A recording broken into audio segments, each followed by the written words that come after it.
Hello and welcome to the Sunday Guardian show by Joyita Basu. Viewers, I want to discuss a little bit about India-Cyprus relations. That island nation that Prime Minister Modi visited on his way to G7 in Canada. Why is Cyprus? It's a tiny island country in the Mediterranean, Eastern Mediterranean. Why is it suddenly so important for India that for the first time in 20 years an Indian Prime Minister visited that country? Now first let us look at the location of Cyprus. It's in Eastern Mediterranean.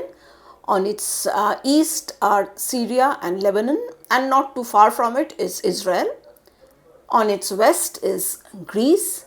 Most importantly, on its north is Turkey. Now before we go into the Turkey factor, you see what we have to talk about is India already has it's a small one, but it's kind of a growing trade and defense relationship with Cyprus. And the trade total volume is it's very minuscule, $140 million. But there is a defense bilateral pact already with Cyprus. And now we are planning to sell them what is known as loitering ammunitions or suicide drones basically. Don't forget that Turkey is a drone power. They say that Turkey is a drone power. It has a lot of manufacturing capacity when it comes to drones. Now, also importantly, when it comes to the trade angle, Cyprus is a member of the European Union, and next year it is going to be the president of the European Council. And Cyprus is supporting in a big way a trade deal between India and EU. So that way Cyprus is a very important country for us. Now let us talk about the Turkey factor. You see, before I go into discussing what exactly India can do in Cyprus in terms of Turkey, you need to understand a little bit about the history of Cyprus's history. Cyprus was a British colony.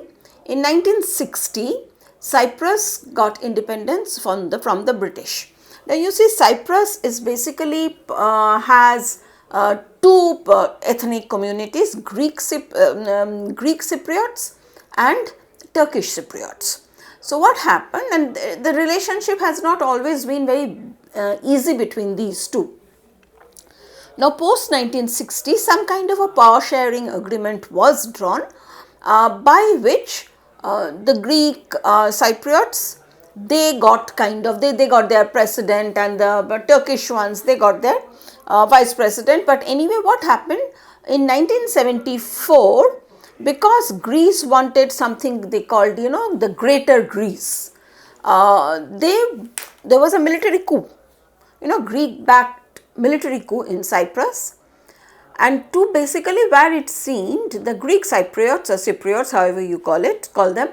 Now what happened at that time, after the military coup, Turkey got very nervous because the Turkish Cypriots were in a minority, and the Turkey thought that if Greece kind of tries to, if Cyprus, that island, comes in the control of Greece, they are going to lose their hold on that particular island, which is very strategically located, and it is a very important, and Turkey considers that area, Mediterranean, Eastern Mediterranean, the Aegean Sea near Greece, to be its backyard. So Turkey got very afraid, and sometime in July 1974, there was Turkey attacked that island and came to occupy around 30%, around a little more than 30%, I would say 1/3 of the island of Cyprus, the northern Cyprus.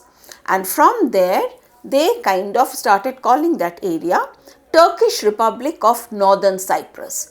So from that Republic of Cyprus, 1/3 part was taken away by Turkey, and they started calling it TRNC. It's a different matter that no one till date has recognized that as an independent country, although Turkey has been pushing for a two-state solution, and from the UN to India to every country has been rebuffing Turkey, saying that no, that is not an independent country. So basically that is occupied by Turkey.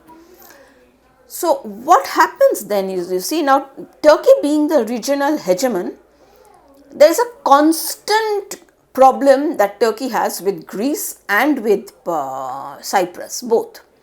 Republic of Cyprus, ROC.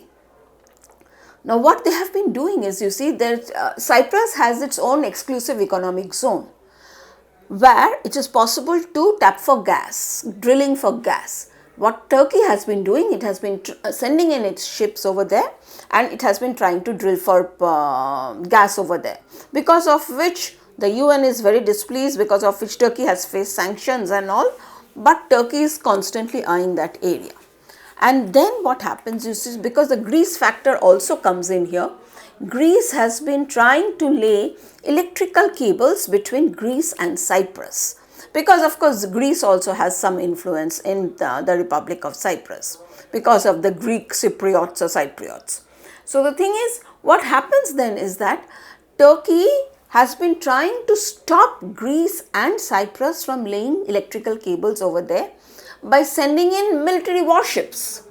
Okay, so things can get very bad.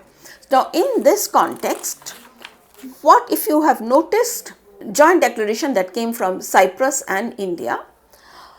First of all, it talked about Cyprus's important position when it comes to IMEC, India, Middle East, Europe corridor, because Cyprus can serve as a gateway to Europe when it comes to Indian goods, and also a transshipment area, which Turkey does not like, by the way.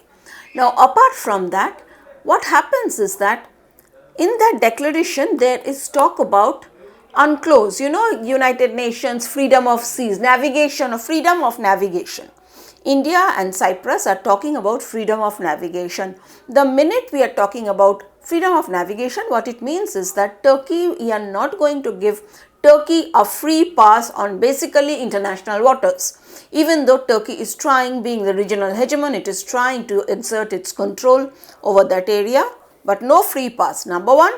And number two, very importantly, what's happening is that India and Cyprus have said that we are going to conduct joint naval exercises, which means our military ships, our navy ships and their navy, we are going to conduct exercises over the military exercises. This is like, taking our military power right in Turkey's backyard. Now in this context, you have to mention something which is very interesting. Last week, I did an interview, 2-3 weeks back, soon after Operation Sindoor, I did an interview with a Greek diplomat, a retired Greek diplomat, for the Sunday Guardian. I did an interview, Ambassador Leonidas Christopoulos. So you see, he was Consul General to Turkey at one point of time. He knows Turkey very well, and the thing is, you see, he came up with a suggestion. He told me that, you see, what we need to do is that India needs to come into this Aegean and Mediterranean seas, and Greece and India need to conduct military exercises in that area. Because you see, that is one way of sending a message to Erdogan, Turkish president, that you cannot have a free run of this area. So once that interview was published, there was angry reaction from Turkey. The Turkish media, they just went apoplectic, saying this Greece is kind of, this diplomat is talking about in terms of setting up some kind of an unholy alliance with India. They are planning to come into India. So you see, so what it shows is that is Turkey's Achilles heel. They are very unhappy with the fact that India is going into that area. And the very fact that India is now going into this area with Cyprus, I'm certain sooner or later this alliance, this exercise will also be conducted with Greece. This makes Turkey very, very unhappy. But the thing is, you see, Turkey forgets that, you see, when you are sending your naval assets to the Arabian Sea, during Operation Sindoor, Turkey did that to help Pakistan. You sent so many drones, hundreds of drones, all the drones that Pakistan was firing at India, they were all Turkish origin. They had got everything from Turkey. So basically you are trying to contain India by using Pakistan. You are trying to have some sort of influence in Kashmir. There are certain areas in Kashmir where you have some sort of, we are trying to have some sort of an influence by infiltrating the population. So the whole point is that if you start doing all these things, what makes you think that we are not going to go to the Mediterranean Sea? Okay, so this is a very big message. Prime Minister's visit to Cyprus was a very big message, and Prime Minister not only went there, he saw the green line that divides northern Cyprus, illegally occupied by Turkey, and Cyprus. He talked about sovereignty. So you see, this was a very strong message to Turkey that you are going to raise Kashmir on international fora, you are going to support Pakistan, fine, we are also going to talk about northern Cyprus, which you are occupying. So this is something, this is an area Turkey did not want any spotlight or focus on. But the Prime Minister's visit actually internationalized that issue, and apart from that, took India to the Mediterranean Sea in terms of our naval power, so in terms of strategic movement, this is very important move. So that is why the visit to Cyprus was of major importance when it comes to India's greater power projection globally. Thank you for watching. Until the next time.